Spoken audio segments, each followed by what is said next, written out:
Hello friend, कैसे हैं आप सभी। वेलकम बैक टू परी कृष्णा मॉम में आप सभी को राधे राधे। तो फ्रेंड, मैं करने जा रही हूँ पूजा। आज है छठी, तो आप सभी को छठी की बहुत शुभकामनाएं। आज राधा रानी की छठी है, तो राधा रानी की छठी में कढ़ी और मटर आलू की सब्जी बनेगी। तो पहले स्नान करा लेते हैं, क्योंकि मेरी ना पता नहीं क्यों तबीयत ठीक नहीं चल रही, खुद को अच्छा सा फील नहीं हो रहा, पता नहीं क्यों।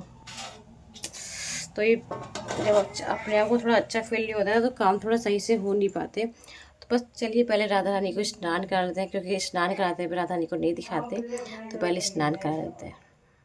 तो आप लोग कहोगे आपके पास तो राधा रानी नहीं है। हाँ, ये बात तो सच है, मेरे पास राधा रानी नहीं है।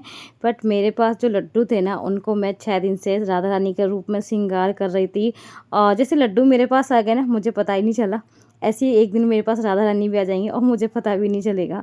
तो मेरे सच में मेरी ना लड्डू और राधा रानी से सच में इतनी रहती है ना कि बहुत मन लगता है मेरा पूजा पाठ में। अगर मेरा मन भी ख़राब हो, मैं तबीयत भी मेरी ख़राब हो, अगर मैं पूजा ना करूँ तो मेरी तो सच में और तबीयत ख़राब हो जाएगी। पूजा कर लेते तो थोड़ा फिर भी बेटर फील कर लेती हूँ मैं। तो राधा रानी के रूप में मैंने श्रृंगार कर दिया उनको। आप उसके बाद में आ गई थी किचन में। तो आज किचन में खाने में बनेगा मटर आलू और टमाटर की सब्ज़ी, क्योंकि आज छठी है तो छठी पे यही खाना बनेगा। क्योंकि यहाँ बच्चों की छठी पे भी मम्मी बोलती है कि हमारे यहाँ कढ़ी बनती है, जैसे कृष्णा परी की छठी पे भी कढ़ी बनती है। तो बस राधा रानी को कढ़ी प्रिय भी है, तो बस इसलिए कढ़ी बन रही साथ में। और एक साइड में मम्मी ने पता है पकौड़ी वाला बैटर रेडी कर लिया था, और एक साइड में जो मट्ठे का कढ़ी का बैटर था वो भी रेडी कर लिया था।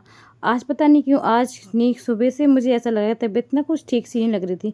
तो साथ में मम्मी ने पता सारे काम भी करा लिए थे। तो मम्मी कही चल कोई बात नहीं, तो वो दवा भी नहीं खा सकती, क्योंकि आज तेरा व्रत भी है प्रदोष का, और फिर छठी भी है, तो खाना भी नहीं खाएगी। तो मैं चलो कोई बात नहीं मम्मी, कल ही खा लेंगे छठी, क्योंकि कढ़ी मैं कल खाऊंगी, आज तो नहीं खा सकती, आज मेरा प्रदोष का व्रत है। तो बस साथ में दोनों पूजा कर ली थी, प्रदोष की भी पूजा कर ली थी। और प्रदोष की पूजा ना वैसे भी रात्रि शाम के टाइम होती है, तो मुझे मंदिर जाना होता है। तब तक बस हमारी खाने की तैयारी हो रही थी। तो बस गरम गरम पकौड़ियाँ टूट चुकी हैं, और बच्चों को बिल्कुल अभी रसोई में नहीं आने दिया, क्योंकि बच्चे देख लेंगे ना पकौड़ियाँ टूट रही हैं तो बच्चे बिल्कुल नहीं मानेंगे, तो उनको खाने के लिए चाहिए। और पहले भोग बिना झूठा नहीं कर सकते। और पता है एक मिस्टेक ये हो गई थी, आज देखो मम्मी ने थी तो मम्मी ने सही कर लिया था कि छौंका इतना तेज़ हो गया था। अगर मैं डायरेक्ट मम्मी का ही मट्ठा डाल देती ना, तो उसमें ना छौंके की महक सी आ जाती है। तो मम्मी ने जब छौंका तेज़ हो जाए ना, कभी भी आपसे हो भी जाता है, मेरे से भी हो जाता है, तो आज मम्मी से हो गया जैसे कि। तो मम्मी ने ना उसमें पहले पानी ऐड कर दिया, जिससे कि वो जो धुआं है ना, जो जलन का धुआं है वो उड़ गया, और छौंका हमारा पहले जैसा ही रहा। तो बस एक साइड में जब तक कढ़ी पक रही थी, क्योंकि कढ़ाई में अच्छे से बन नहीं पा रही थी, तो मैंने भगोने में उसको कर दी थी। भगोने में अच्छे से पक भी जाएगी, कि कढ़ी को ना कम से कम 1 से 1.5 घंटा लगता है पकने के लिए। तब तक मैंने स्लो गैस करके कढ़ी मेरी एक साइड में पक रही है, दूसरी साइड में मैंने रख दी है चावल बनने के लिए, क्योंकि खाना ना 1 बजे से पहले भोग में लगा दूँगी छठी का। तो 1 बजे तक तो लग ही जाना चाहिए। तो इसलिए टाइम से बना रही थी कि टाइम से बन जाएगा तो टाइम से भोग भी लग जाएगा। और ये मेरी आदत अंदर गंदी है, क्योंकि मुझे पता है जब भी खाना बनाओ कुछ भी बनाओ, गैस गंदी हो ना तो खुद को पता नहीं को अच्छा नहीं लगता, अजीब सा लगता रहता है। तो बस खाना भी बना था, मैं बीच में गैस भी साफ़ करने लगी थी। तो मम्मी बोली कि अभी गैस रहने दे, कढ़ी बनेगी तो कढ़ी गिरेगी ज़रूर, क्योंकि कढ़ी जब उफनती है तो एकदम उफनती है। जैसे दूध उफनता है ना, तो एकदम से उफन के आ जाता है, ऐसी कढ़ी का होता है कि कढ़ी जब उफनती है तो एकदम उफन के आती है। तो मैंने कि नहीं, मैं ना किचन में ही हूँ, और कढ़ी मेरी अच्छे से बन गई। साथ में मैंने फिर पकौड़ियाँ डाल दी थी। पकौड़ी थोड़ा लास्ट में इसलिए डाल दी जिससे कि अच्छे से वो, अगर पहले से हम पकौड़ी डाल देते हैं ना तो पकौड़ी ना घुट जाएगी, क्योंकि पकौड़ी हमारी बहुत सॉफ्ट होती हैं। तो बस 5 या 10 मिनट पहले ही मैं पकौड़ी डालती हूँ, और बस खाना मेरा रेडी हो गया है। पहले निकाल के मैं ठंडा करूँगी, क्योंकि खाना ठंडा हो जाए, और उसके बाद भूख लगाएगी, क्योंकि बच्चों को बहुत तेज़ भूख लग रही थी खाना देख के, क्योंकि बच्चे वैसे ही नहीं खाते, और कढ़ी का नाम सुन के तो इतनी तेज़ भूख लग रही थी ना। तो बस मैंने इसको पहले ठंडा होने के लिए रख दिया था। ठंडा हो गया अच्छे से, कढ़ी देखो हमारी बन गई है, और मटर आलू की सब्ज़ी। और चलिए पहले भोग लगा देते हैं राधा रानी का, क्योंकि राधा रानी खाएंगी तो स्वाद और बढ़ जाएगा इसका। क्योंकि खाना कैसे भी बनाओ, भगवान का भोग लग जाता है ना, तो उसका स्वाद 1 गुना नहीं 4 गुना बढ़ जाता है। तो वो टेस्ट आपको कभी नहीं मिलेगा। आप वैसे आप कितना भी अच्छा बनाना घर पे खाना, और जो भोग लगाओगे ना, किसी भी त्यौहार पे बनाओ खाना, उसका टेस्ट तो अलग ही आता है।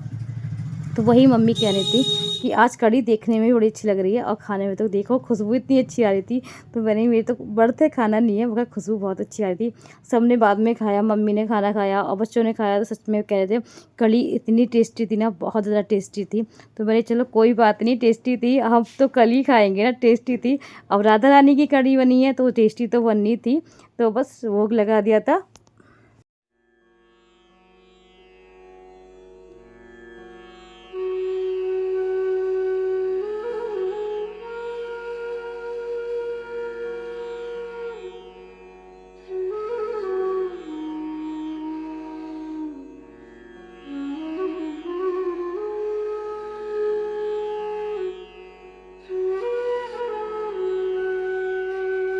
कहते हैं ना कि व्रत में लेटना नहीं सही है।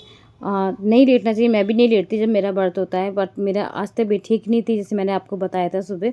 तो बस इसीलिए मैं थोड़ा सा लेट गई थी, 1 डेढ़ घंटा लेट गई थी, सो गई थी। उसके बाद मैंने उठी और बस अब मैं अब साफ़ सफाई करने लगी थी, क्योंकि यहाँ पे सबका बच्चों का बैठना होता है, खेलते हैं यहाँ पे। तो जो बच्चे खेलते हैं ना तो घर गंदा होता है। जिसके घर में छोटे बच्चे होते हैं ना उसका घर ऐसा नहीं हो सकता कि आप एक बार क्लीनिंग करके पूरे शाम तक घर आपका साफ़ ही बना रहेगा, ऐसा नहीं हो सकता। घर गंदा रहता है, हर घंटे बाद हमें साफ़ करना ही पड़ जाता है, क्योंकि बच्चे कुछ ना कुछ करते ज़रूर हैं। और शांति से बच्चे कभी नहीं खेलते, कितने भी समझदार बच्चे हो। मेरे तो जबकि फिर भी ठीक है, कृष्णा मेरा बड़ा है, परी छोटी है, मगर परी अभी बहुत शैतानियाँ करती हैं, बिल्कुल मानती नहीं है, बहुत शैतानी करती है, थोड़ी ज़िद्दी भी है। तो काम को जो उसको करना होता है ना वो करती है, मानती नहीं है अभी। तो सब लोग डाँटते हैं कि चलो अभी मत ज़्यादा करो, छोटी है, बड़ी हो जाएगी और समझदार हो जाएगी, स्कूल जाना लगेगी, सब ठीक हो जाएगी। तो बस अभी कुछ बोलते नहीं, तो बस शैतानियाँ करके अपनी अभी सो रही थी, अभी वो उठी नहीं थी, तो मैंने सोचा मैं अपने काम कर लेती हूँ। उस बीच में कृष्णा ट्यूशन पढ़ के भी आ गया था, वो अपनी इतना खुश था क्योंकि उसकी कल की छुट्टी है ना, क्योंकि कल है अनंत चतुर्थी, तो उसकी स्कूल की भी छुट्टी है और ट्यूशन की छुट्टी है। तो वही खुशखबरी बता रहा था कि मम्मा एक खुशखबरी है। तो मैंने पता नहीं क्या खुशखबरी है, इसकी कोई छुट्टी होती ना उससे बड़ा खुश होता है ये। खुशी में अभी ये बैठ के अब जल्दी से अपना सारा होमवर्क निपटा लेगा, क्योंकि जिससे कि मैं कल फ्री रहूँ, आराम से खेलूँगा। तो इतने सारा होमवर्क जब तक निपटा रहा है, मैं अपने कपड़े जो फोल्ड करे थे उनको सबको साथ के साथ ना सेट कर लेती हूँ। अब ये नहीं है कि आज मैंने ऐसे ही रख दिए, कल को उनको सेट करो, तो फिर वो टाइम लग जाता है। तो यही रहता है कि जैसे कृष्णा के कपड़े एक साइड में रखती हूँ, परी के तो सबके अलग अलग रखती हूँ ना, तो उसी जगह मैं कपड़े रोज़ के रोज़ रखती रहती हूँ ना। तो फिर मुझे रहता है कि अगर मैं अपने हाथ से मैं अलमारी में कपड़े रखूँ ना, तो मेरी फिर वो जल्दी से ठीक करने की दिक्कत नहीं होती कि बहुत जल्दी हमें ठीक करनी पड़ेगी कबर्ड, तो वो दिक्कत नहीं होती मुझे। तो मेरी कबर्ड ना ऐसी साफ़ ही रहती है। तो बस सारे कपड़े सेट करे, साथ में मंदिर की साफ़ सफाई। शाम को ना मैं जितने भी पुष्प सुबह चढ़ाती हूँ फूल, तो सारे फूलों को अभी सब हल्का कर देती हूँ, सब मंदिर अच्छे से साफ़ कर लेती हूँ। सारे फूल मैं एक साइड में रख लेती हूँ, और जो फिर इकट्ठे हो जाते हैं ना सारी सामग्रियाँ, उन सबको फिर हम मम्मी गंगा जी में सिरवा देती है। गंगा जी के पास में एक होता है, वहाँ पर सिरवा देती है मम्मी। तो बस इसीलिए सारे फूल या तो गड्ढा खोद के दबा देना चाहिए, या तो फिर सिरवा देने चाहिए, तो यही मम्मी करती हैं अभी। तो बस सारे बर्तन खाली कर लिए, इनको सबको मैं साफ़ कर लूँगी और शाम की फिर आरती की तैयारी करूँगी। ये शाम को ये है कि टाइम से मंदिर भी चले जाना है मुझे, मंदिर भी जाना है ना जिस वजह से। तो बस तांबे का लोटा मेरे पास जो है ना उस चीज़ को मैं यूज करती हूँ। ऐसा नहीं है कि हर चीज़ जो हमने देखी वही चीज़ मंगाओ उसी से हमें साफ़ करना, मैं ऐसा नहीं करती। मुझे जो समझ आता है, जो मुझे घर में चीज़ें होती हैं, मैं उसी को चीज़ों को यूज़ करके अपने काम कर लेती हूँ। तो जो बस खटाई हमारे घर रहती है ना, मैं खटाई थोड़ी सी डाल के, और जो तांबे के बर्तन पीतल के बर्तन होते हैं ना अच्छे से साफ़ भी हो जाते हैं। और ये बरसात का थोड़ा टाइम चल रहा है ना, तो ये बर्तन हो ही जाते हैं गंदे, तो इनको बीच बीच में साफ़ कर लेना चाहिए, तो ये साफ़ रहता है। इस बीच में पता है मैंने आवाज़ इसलिए माउंट कर ली थी क्योंकि कृष्णा ने टीवी चला ली थी, और टीवी की आवाज़ कुछ अच्छे से आ रही थी, तो मैंने सोचा ऐसा ना हो जाए कि कॉपीराइट आ जाए, इसलिए मैंने थोड़ी सी आवाज़ ना माउंट ही कर दी थी। तो फ्रेंड, आज का व्लॉग आप सभी को कैसा लगा प्लीज़ कमेंट बॉक्स में ज़रूर बताना। फर्स्ट टाइम मेरे व्लॉग पे हो तो प्लीज़ वीडियो को लाइक करना, चैनल को सब्सक्राइब करना, ज़्यादा से ज़्यादा अपना प्यार सपोर्ट मेरे चैनल को बनाए रखना। तो फ्रेंड, अब मैं सीधे मंदिर से पूजा करके अभी आपको बता रही थी, मंदिर से पूजा करके आई थी। पहले सोचा था कि मंदिर में आप सभी को दर्शन कराऊंगी, बट मैं जब मंदिर गई ना तो वहाँ पे बहुत अंधेरा हो रहा था, क्योंकि वहाँ पे जो इन्वर्टर का कनेक्शन था ना वो भी कट हो रहा था, और तो इस वजह से बहुत अंधेरा था। मैं पूजा करके ऐसी चली आई थी। तो आज का ब्लॉग यहीं एंड करते हैं। राधे।